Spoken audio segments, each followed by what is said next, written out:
কিন্তু যারা আমার কাছে একটা সুসংবাদ শুনতে চান বা মানে ভালো কিছু শুনতে চান, তাদের আমি হতাশ করব না। আসলে ঘটনা কিছু না কিছু ঘটছে, কিন্তু সেটা বলবার মতো অবস্থা এখনো আসেনি। তবে আজকে আমি একটা গুরুত্বপূর্ণ কথা আপনাদের বলবো। তবে তার আগে একটু জাস্ট জানিয়ে দিই, আপনারা জানেন যে করাইল বস্তিতে আগুন লেগেছে কাল রাতে। সোশ্যাল মিডিয়ায় দেখলাম যে আগুনের লেলিহান শিখা, এবং আগুনটা 5 ঘন্টায় এটা নিয়ন্ত্রণে এসেছে। এটা খুবই স্পষ্ট, যদিও তদন্ত হবে, তদন্ত কমিটি কি রিপোর্ট দেবে আমি জানি না, কিন্তু ওইখানে একটা হাইটেক পার্ক করা হবে, একটা কম্পিউটার আইটির একটা পার্ক করা হবে। ওই জায়গাটা ঢাকার খুব ইম্পর্টেন্ট একটা জায়গা, সো ওইটা করার জন্য এই আগুনটা লাগানো হয়েছে। এবং এই আগুনটা যে লাগানো হবে সেটা আমরা এই কম্পিউটার কাউন্সিলের নেতৃবৃন্দের কথায় একটা আঁচ করতে পেরেছিলাম। এবং ওইখানে একটা হাইটেক পার্ক করার প্ল্যান ছিল, কিন্তু প্ল্যানটা ছিল তার আগে বস্তিবাসীদের কোথাও পুনর্বাসন করা হবে। কিন্তু এখন যেহেতু কোনো নির্বাচিত সরকার নেই, সুতরাং এখন যেটা করেছে যে এই গরিব মানুষগুলোকে একেবারে মুহূর্তের মধ্যে নিঃস্ব করে দিয়েছে। এখন এদের তো কোনো সে নাই, ডক্টর ইউনূসের কারো প্রতি কোনো অ্যাকাউন্টেবিলিটি নাই, সে কাউকে কেয়ার করে না, পুষে না। এখন এই সুযোগে এই এই শত শত হাজার হাজার মানুষকে এইভাবে রাতের অন্ধকারে নিঃস্ব করে দেওয়া হলো।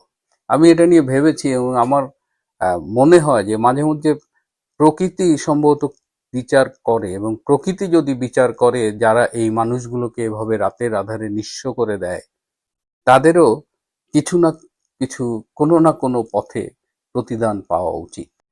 খুব মানে আমি এই বিষয়টা নিতে পারছিলাম না কাল রাতে। এর মধ্যে এই আরেকটা ঘটনা আসছে, যাতে আমরা করাইল বস্তির আগুনটার দিকে নজর না দিই। যখনই একটা ঘটনা ঘটায় এই ইনুস গং, তখন তারা পাশাপাশি আরেকটা প্যারালাল ঘটনা ঘটায়, যাতে এই সব অপকর্মগুলো মানে ধামাচাপা পড়ে যায়। তার মধ্যে এই যে শেখ হাসিনার ব্যাংকের লকারে 832 ভরি সোনা পেয়েছে। পোলাপানও কিন্তু কম ফাজিল না, তারা একদম মাপ ওজন সব হিসাব করে দেখেছে যে ব্যাংকের একটা লকারে 832 ভরি সোনার জায়গা হওয়ার কথা না। এবং আপনারা যারা শেখ হাসিনাকে জানেন, চেনেন, দেখেছেন, তিনি কি অনেক বেশি সোনার অলংকার পরে? তার সাজ কিন্তু খুবই মার্জিত, তিনি দেশি শাড়ি পরেন, হয়তো গলায় একটা মালা পরেন। তাকে আমি একদিনই দেখেছিলাম বালা পরতে, সোনার বালা। আপনাদের আপনাদের অনেকেরই মনে থাকার কথা যে চা বাগানের শ্রমিকরা 1 টাকা 2 টাকা এরকম করে চাঁদা দিয়ে তার জন্য একজোড়া বালা বানিয়ে উপহার হিসেবে দিয়েছিলেন, এবং তিনি সেই বালা দুটো পরে এভাবে দেখিয়েছিলেন যে আপনাদের এই ভালোবাসার উপহারটা আমি নিলাম। আমি তো এই সব স্বর্ণালঙ্কার খুব একটা ব্যবহার করি না, কিন্তু আপনাদের এটা আমি নিলাম। তো সেই মানুষটার 832 ভরি এবং অলংকার পাওয়া গেছে। কিন্তু শেখ হাসিনা খুব স্পষ্টভাবে জানিয়ে দিয়েছেন যে ব্যাংকের লকারে তার কোনো সোনা নাই, একদম ক্লিয়ার বলেছেন কোনো স্বর্ণালঙ্কার নাই। তাহলে আমার প্রশ্ন হলো, এই 832 ভরি সোনা কই থেকে আনা হইল? কে কে এখানে ডোনেট করছে? এটা কি উপদেষ্টা এবং আরো যারা চামচা টামচা আছে তারা কি ভাগযোগ করে দিছে যে ভাই আমি 10 ভরি দিলাম, আপনি 5 ভরি দিলাম? বা এই 832 ভরি এখন কি হবে? নেত্রী খুব ভালো বলছে, যদি এই সোনা তার হয় তাহলে লকার থেকে এটা যেন করাইল বস্তিবাসী যারা ক্ষতিগ্রস্ত তাদের দিয়ে দিতে।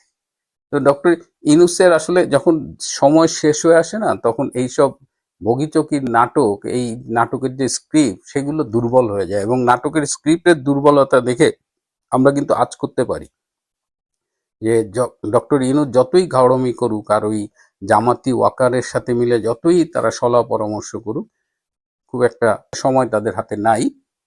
যাই হোক, আজকে মূল বিষয়টায় আসি। আপনারা জানেন না, বাংলাদেশের জাতীয় নিরাপত্তা উপদেষ্টা তিনি কয়েকদিন আগে কাতারের দোহায় মিটিং করেছেন, এবং সেখান থেকে বাংলাদেশ হয়ে তিনি ভারতে গিয়েছিলেন সেই কলম্বো সিকিউরিটি কনক্লেভে যোগ দিতে। সেই আসনে বাংলাদেশ সভাপতিত্ব করেছে, এবং তার 2 দিন আগে তিনি গিয়েছিলেন সেখানে। তিনি অজিত দোভাল এবং একটি মিটিংয়ে অজিত দোভালের সাথে ভারতে মার্কিন রাষ্ট্রদূত সার্জিও গারো উপস্থিত ছিলেন।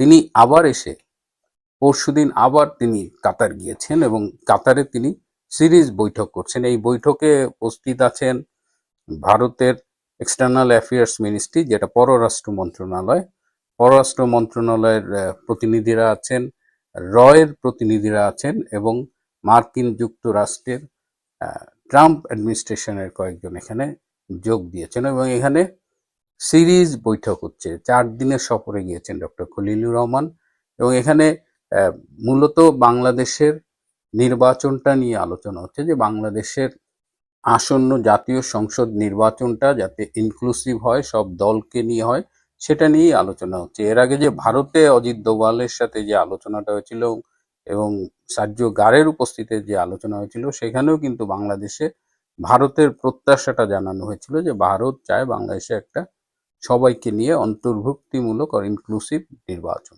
সেই কথাটাই আবার বলেছে।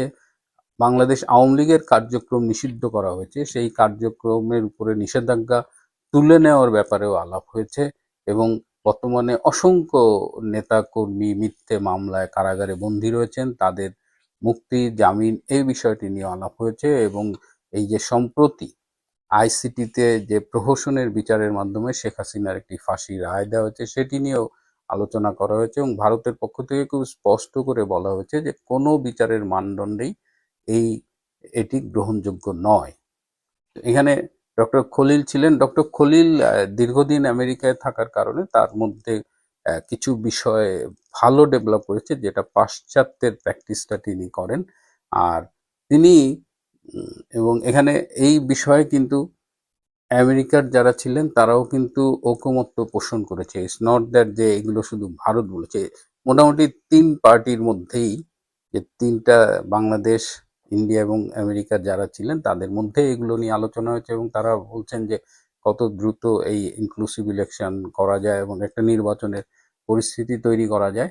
আরেকটা মজার ব্যাপার হলো যে এই যে অজিত দোভালের সাথে মিটিংয়ে যখন ডক্টর খলিল দিল্লিতে ছিলেন, তখন কিন্তু অজিত দোভাল বেশ কয়েকটা রিপোর্ট দিয়েছিল এবং বাংলাদেশে জঙ্গি কার্যক্রমের স্পষ্ট প্রমাণ দিয়ে দিয়েছিলেন, এবং বলেছিলেন 6 কার্য দিবসের মধ্যে বাংলাদেশের দৃশ্যমান সক্রিয়তা তারা দেখতে যায়, যে বাংলাদেশ কি করলো, আমরা এই রিপোর্টটা দিলাম। তো ডক্টর খলিল তার সাথে বেশ কিছু ছবি নিয়ে গিয়েছিলেন, যে 4টি সীমান্ত এলাকায়, বাংলাদেশ ভারতের 4টি সীমান্ত এলাকায়, উত্তরবঙ্গে, তারপরে ব্রাহ্মণবাড়িয়া, কুমিল্লা, এরকম মোট 4টি সীমান্ত এলাকায় যেখানে জঙ্গি কার্যক্রম ছিল, সেইখানে বাংলাদেশ মিলিটারি অপারেশন চালিয়ে সেই জঙ্গি আস্তানাগুলো গুড়িয়ে দিয়েছে এবং জঙ্গি কার্যক্রম সেখানে বন্ধ করে দিয়েছে।